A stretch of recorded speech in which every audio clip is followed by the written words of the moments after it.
as having nothing and yet possessing everything.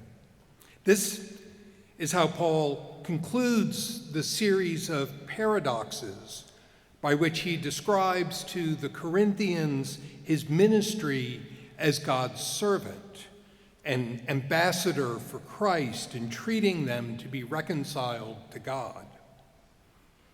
Having lost all to afflictions, hardships, calamities, beatings, imprisonments, riots, labors, sleepless nights, and hunger, he is yet the possessor of purity, knowledge, patience, kindness, holiness of spirit, genuine love, truthful speech, and the power of God. What about us?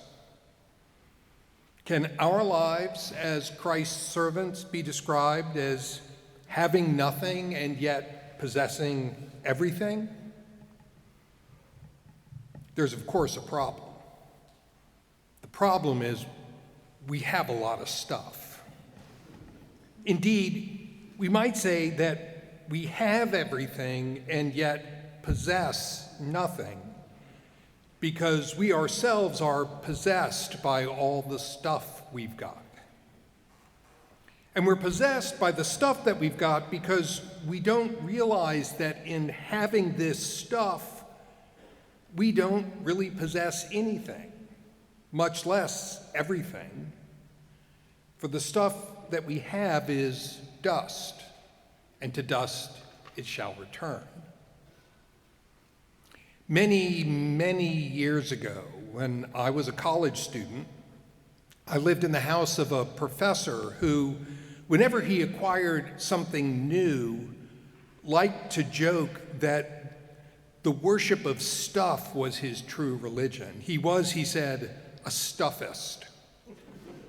He was actually a Quaker, and a pretty serious one, but he was self-aware enough to realize that he was sometimes more driven by his desire to collect art and music and books than he was by his spiritual convictions.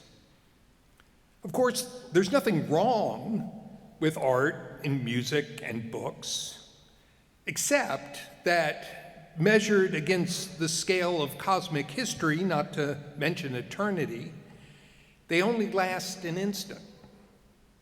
They're made from dust, and to dust they shall return.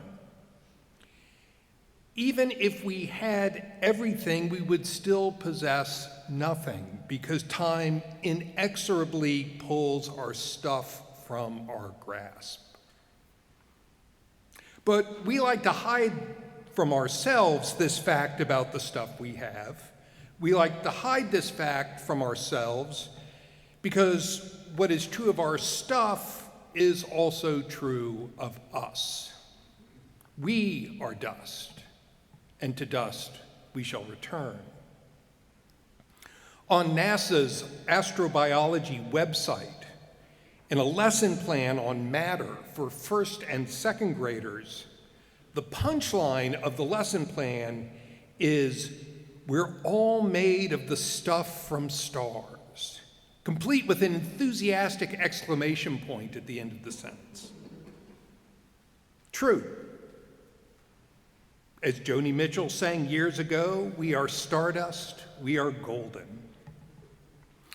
But despite enthusiastic punctuation or beautiful melodies, such declarations can't quite conjure away that nagging voice that reminds us that as impressive as they may be, and make no mistake, stars are extremely impressive, they will go cold or flare out.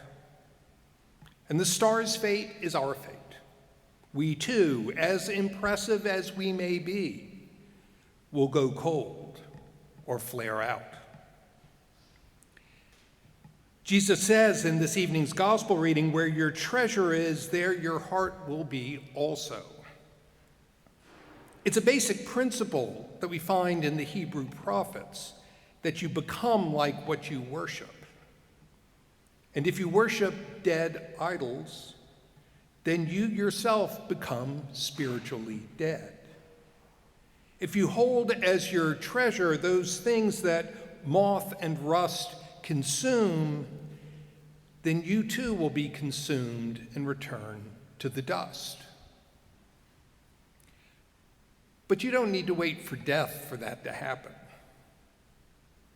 We feel, even in our present life, the effects of joining our hearts to earthly treasure as we try to convince ourselves that we can possess our stuff securely, if only we can grasp it tightly enough, if only we can keep at bay anyone who might take it from our grasp.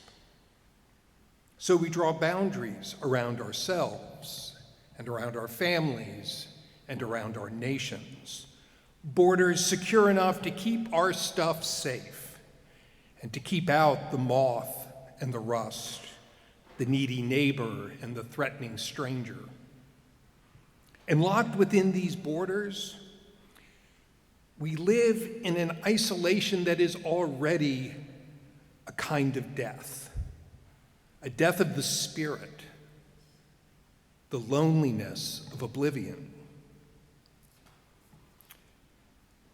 Pope Leo said in his homily this morning in Rome, "Today we perceive in the ashes imposed on us the weight of a world that is ablaze, of entire cities destroyed by war. This is also reflected in the ashes of international law and justice among peoples, the ashes of entire ecosystems and harmony among peoples, the ashes of critical thinking and ancient local wisdom, the ashes of that sense of the sacred that dwells in every creature." And so, the church gives us this season of Lent to remind us of the truth that we have nothing, and to give us the hope that we can possess everything. The church on this evening tells us the truth. Of yourself you have nothing that will not pass away. Of yourself you are nothing that will not pass away. Of yourself you are dust, and to dust you shall return. But this bad news is simply the prelude to the good news. If you worship not the dead stuff of idols, but worship instead the living God, then you will live as God lives. If you seek not corruptible treasure on earth, but the reign of God and God's righteousness, then you will have treasure in heaven. If you can learn to see that however much stuff you own, you actually have nothing, then you can possess everything in this life and in the life to come.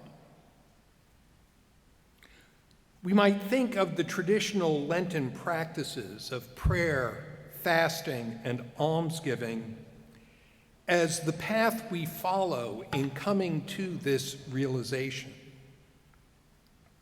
We must pray, not in the performative way that Jesus condemns, but as a way of entering into what St. Catherine of Siena calls the cell of self-knowledge, the knowledge that God is the one who is, and we are the ones who are not. The knowledge that we are simply nothingness, but we are nothingness that God has loved into existence. And separated from that love, we will fall back into nothingness. We must pray in order to know God, and so to know ourselves as beloved dust.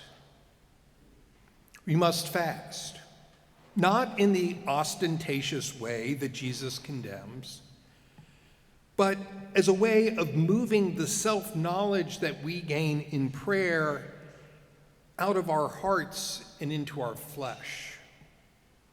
of feeling in our bones that we are dust, and of cultivating in a practical way a detachment from the stuff that possesses us, and which demands our constant service to protect it from moth and rust, from needy neighbors and threatening strangers. We must fast in order to erase the protective borders we draw, not only between ourselves and other people, but between ourselves and God. We must give alms, not in the self-congratulatory way that Jesus condemns, but in the freedom and joy that are found from knowing ourselves to be dust that is held in life by divine love. From possessing that life so securely that we can tear down the borders we erect in order to secure our stuff. We must give alms as the outward and visible sign of the inward and spiritual grace of being called by God to be ambassadors of Christ in whom we have been reconciled. So let us pray that God will use this season to draw us more closely to God and more closely to each other, to help us to know that we are beloved dust, so that we who have nothing might possess everything, and that God, who is merciful, might have mercy on us all.